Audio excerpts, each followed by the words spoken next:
Hello students. अब तक हमने ट्रांजिस्टर के बायसिंग की 3 मेथड के बारे में पढ़ा। आज इस वीडियो में हम ट्रांजिस्टर के बायसिंग की आखिरी मेथड पढ़ने जा रहे हैं, जिसका नाम है वोल्टेज डिवाइडर बायस।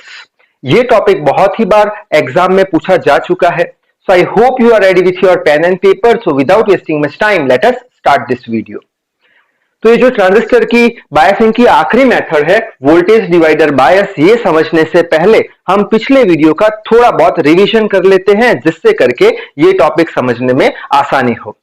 तो पिछले वीडियो में हमने एमीटर रेजिस्टर बायसिंग मेथड पढ़ी थी, जिसके अंदर हमने क्या किया था, जिसमें हमने एक फिक्स्ड बायस ले लिया था या बोल लो बेस बायस ले लिया था, और ये बेस बायस के अंदर हमने यहाँ पे एमीटर पे एक रेजिस्टर लगा दिया था। तो ये कॉन्फ़िगरेशन हमारा बन गया था एमीटर रेजिस्टर बायस का। लेकिन यहां पे तो हमें क्या पढ़ना है, वोल्टेज डिवाइडर बायस, यानी वोल्टेज को डिवाइड करना है। अगर वोल्टेज को डिवाइड करना है तो हमें 2 रेजिस्टर लगाने पड़ेंगे इनपुट साइड पे, तभी जाके वोल्टेज डिवाइड हो पाएगा। तो हम क्या करेंगे कि ये हमारा इनपुट साइड है और ये हमारा आउटपुट साइड है। तो इनपुट साइड पे एक रेजिस्टर तो है हमारा RB, ठीक है, और दूसरा हम एक रेजिस्टर इनपुट साइड पे लगाना है। क्यों? क्योंकि हमें वोल्टेज को डिवाइड करना है। तो यहां पे हम क्या करेंगे, यहां पे हम एक रेजिस्टर लगा देंगे और ऐसे कुछ करके यहां कनेक्ट कर देंगे। अब यहां पे हम ये रेजिस्टर का नाम दे देते हैं। सपोज ये RB की जगह मैं बोल देता हूं R1, और यहां पे ये हो गया हमारा R2, ठीक है। अच्छा, तो ये जो कॉन्फ़िगरेशन हमारा बना, ये जो सर्किट डायग्राम हमारा बना, उसे हम बोल देंगे वोल्टेज डिवाइडर बायस, ठीक है।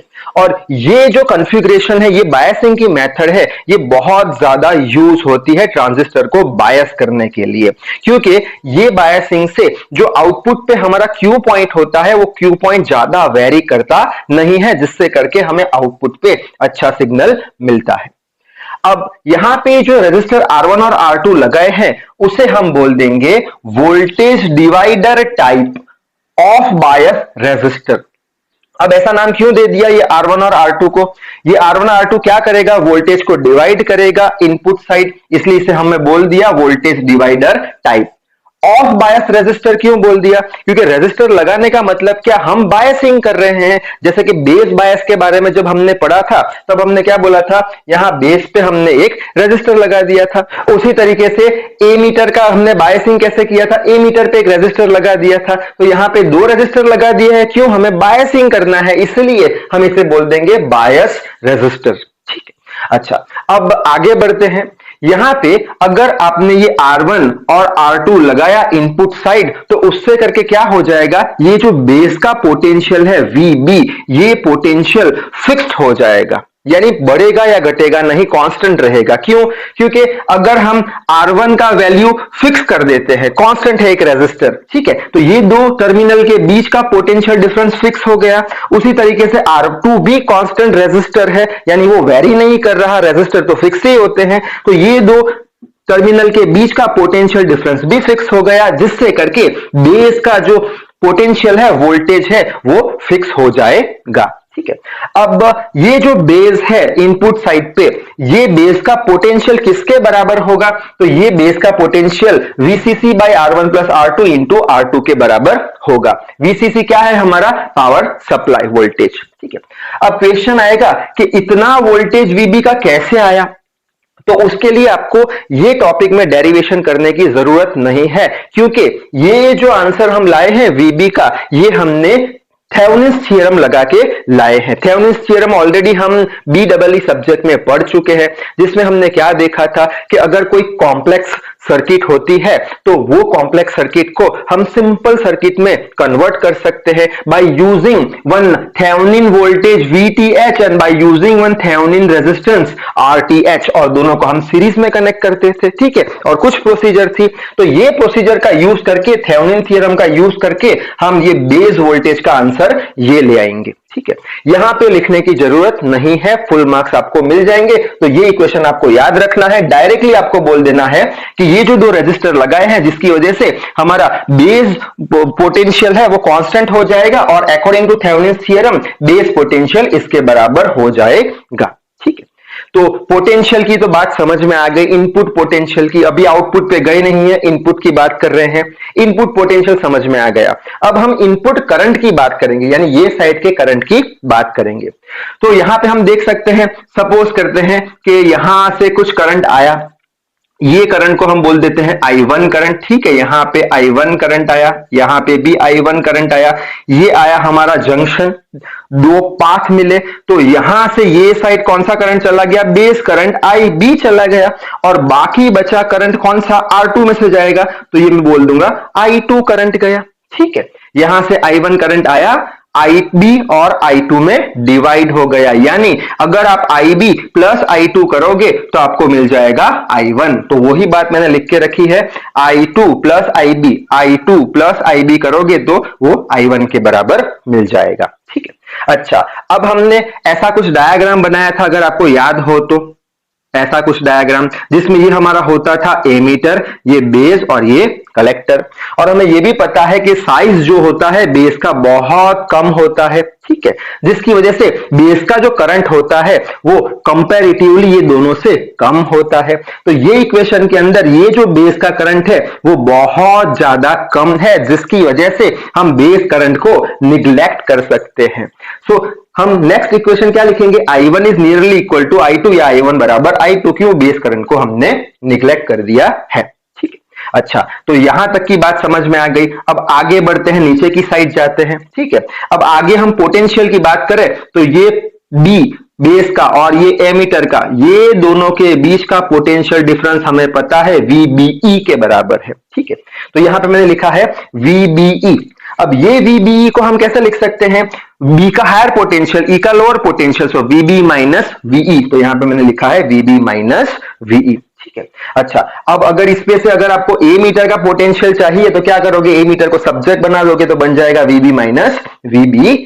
ठीक है, अब ए मीटर का पोटेंशियल मिल गया, ए मीटर में से कितना करंट फ्लो होता है IE, वो अगर जानना है तो आप ओम्स लॉ लगाओगे, क्या है, I is equal to V by R, यानी IE is equal to VE by RE। ठीक है, अच्छा, अब ये जो IE है ए मीटर करंट, उसका भी इक्वेशन हमें पता है, IE is equal to IB plus IC, ये भी हम पढ़ चुके हैं। इसके अंदर हम क्या बोलेंगे वापस से, बेस करंट बहुत ज्यादा कम है, क्योंकि इसका जो थिकनेस है बहुत कम है, बहुत ज्यादा कम है, तो इसको निग्लेक्ट कर देंगे। निग्लेक्ट किया तो emitter current is equal to collector current आ गया। ठीक है, यानी ये जो एमीटर करंट है उसकी जगह पे हम कलेक्टर करंट भी लिख सकते हैं। तो एमीटर करंट की जगह पे कलेक्टर करंट लिख लिया, जो कि है VE बाय RE। ठीक है, अब ये इक्वेशन के अंदर हमने क्या किया, ये जो VE की वैल्यू है यहां पे हमने ढूंढ के रखी है, तो ये VE की वैल्यू VB माइनस VBE यहां पे रख दी, जिससे करके हमें IC यानी आउटपुट पे कितना करंट मिलेगा उसकी वैल्यू हमें पता चल जाएगी। ठीक है, अच्छा, यहां तक तो आपको कहानी समझ में आ गई।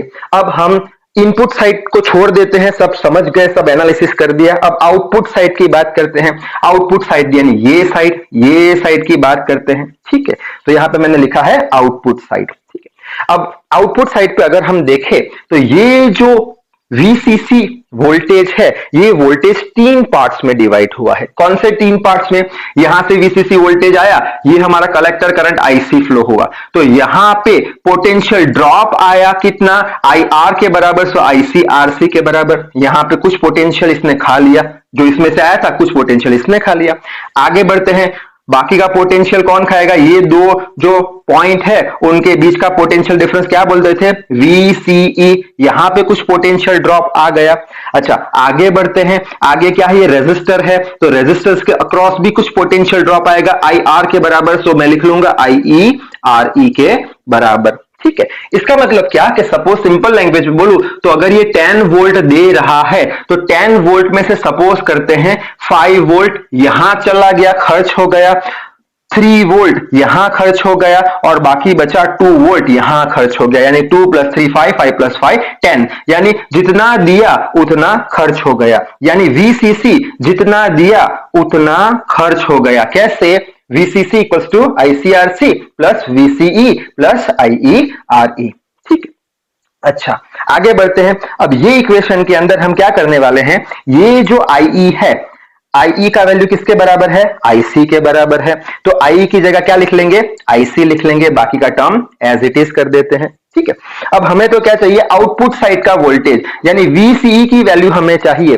तो यहां पे हम VCE को सब्जेक्ट बना देते हैं। VCE को सब्जेक्ट बनाएंगे यहां पे, तो ये पूरा टर्म माइनस आ जाएगा, VCC minus this term minus that term.